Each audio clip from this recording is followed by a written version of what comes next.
कई दिन से भारत के कोने कोने में आई लव नाम के पोस्टर मुसलमानों के द्वारा चिपकाए जा रहे हैं। मैं इन लोगों से पूछना चाहता हूं, इस तरह के पोस्टर लगाने का इनका उद्देश्य क्या है?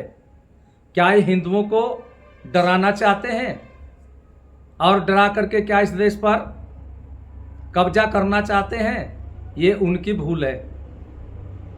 ये ऋषियों का देश है, ये हिंदुओं का देश है।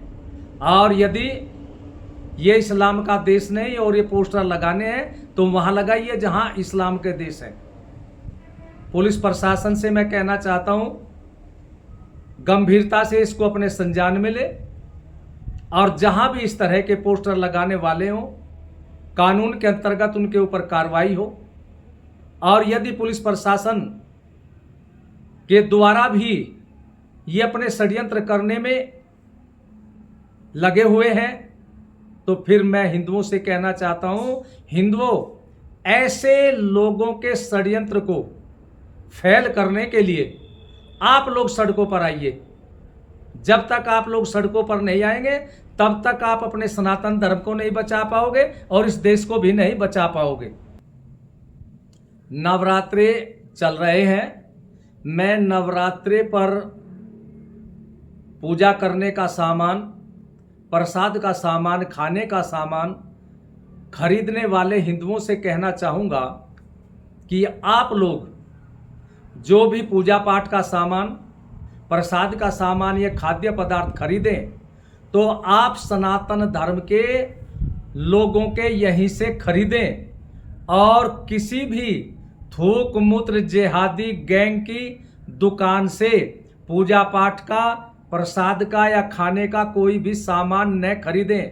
यदि आपने थूक मूत्र जिहादी की दुकान से ये सब खरीदा तो आपकी पूजा भी नहीं लगेगी। आप जब व्रत खोलेंगे तो भी आपका व्रत अपवित्र होगा। क्यों? क्योंकि जो भी आप सामान खरीदेंगे, चाहे वो खाद्य पदार्थ का हो या पूजा पाठ का हो, वो थूक मूत्र जिहादियों के द्वारा पहले ही खंडित कर दिया गया है। इसलिए खंडित कोई भी सामान न खरीदे।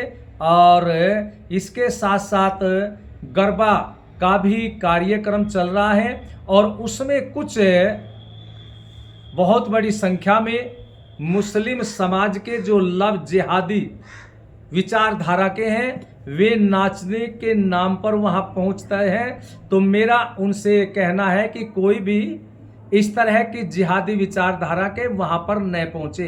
क्यों? ये सनातन धर्म का कार्य है।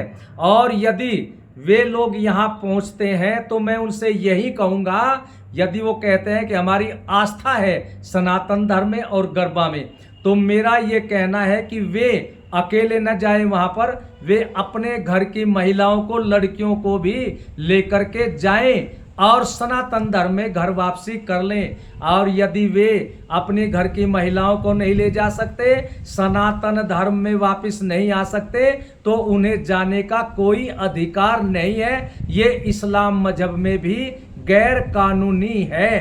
तो इसलिए यदि कोई फिर भी वहां पर जाता है तो उसको सनातन धर्म स्वीकार करना होगा।